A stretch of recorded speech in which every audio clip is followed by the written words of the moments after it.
Olá, boa tarde. Meu nome é Mônica Rodrigues, eu sou professora de arte da Escola Cidadã Integral Dr. Silva Maris, em Marisópolis. E hoje eu vou falar um pouquinho para vocês sobre arte na Idade Antiga, certo? Mais especificamente, iniciaremos com a Grécia, ok? Então, o que foi a arte grega? Ela foi uma manifestação artística e estética, né, dessa civilização. O povo grego, ele, ele era um povo, na antiguidade, que exibiam manifestações culturais livres, né? Rendendo-se pouco às ordens de reis e sacerdotes, né? Ou seja, eles eram mais livres, né? Eles não eram muito... não se rendiam muito aos reis nem aos sacerdotes. As manifestações artísticas deles eram manifestações livres, né? E eles acreditavam que o ser humano era a concepção mais incrível do universo, né? Vamos iniciar pela arquitetura, certo? Na arquitetura, nesse período da Grécia, né, existiam monumentos belíssimos, né? E na arquitetura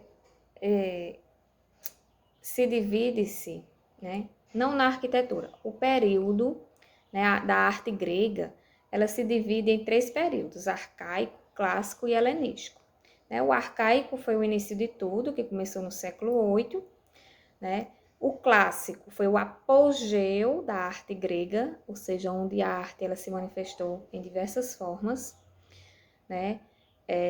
E o período helenístico, que foi um período de decadência e transformação no campo da arte. Por que essa decadência e essas transformações?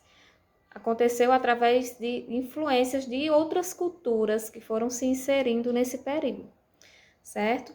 Então, a arquitetura grega ela se desenvolveu a partir desse século VIII, que foi um período arcaico, né? E ela foi inspirada por estilos jônico, dórico, coríntio, né? As grandes construções gregas, né? As matérias mais utilizadas eram a pedra, o mármore, a madeira, o calcário, né? Naquele tempo, as estruturas já contavam com a grande engenharia, simetria e uso de cálculos e proporções matemáticas, ou seja,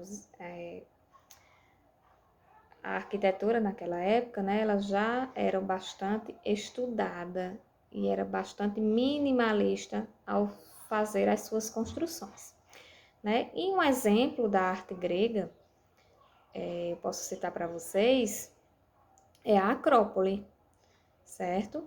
A Acrópole era o ponto mais alto da cidade, né? E ela foi construída, né? Ela é bastante conhecida e ela foi construída para a deusa Atenas, né? E dentro dessa Acrópole, ela existe o Paternon, que é o templo da deusa Atenas, né? Então a Acrópole era, era um cerco, né? Posso dizer um cerco, uma muralha muito grande, né? E dentro existia o Paternon, que era o templo da deusa Atenas, né? Então essas ruínas de Acrópole, elas existem ainda hoje e é um dos pontos turísticos mais visitados da Grécia, certo? E eu posso citar para vocês também um pouco da pintura, certo? A pintura nessa época, a pintura grega, ela valorizava os murais, né? E essas pinturas era a maneira de manifestar a arte em afrescos, né? Então os gregos, eles usam a pintura em murais para decorar túmulos, né? A intenção dessas pinturas eram para decorar túmulos, e lá eles representavam algo, cenas do dia a dia deles, certo? E tem a pintura em vasos, né? Mais especificamente em cerâmicas. Nessas pinturas em vasos, ela nesse período, né, que eles iniciam essas pinturas em vasos, esse período ele é dividido em 3 escolas: a pintura negra, o período arcaico e a pintura vermelha, né? O período da pintura negra, né, ele começou no ano de 1200 a.C. e é caracterizado por círculos e padrões em linha reta, né, além de ondulados. Pode ser círculos, linhas retas ou onduladas. Eles alternam fazendo zigue-zague, né? Então, eles fazem diversas formas de decoração geométricas, certo? E essa pintura negra ela é destacada pelo seu estilo protogeométrico, como eu já falei, né? Formas geométricas. E tem o período arcaico, né?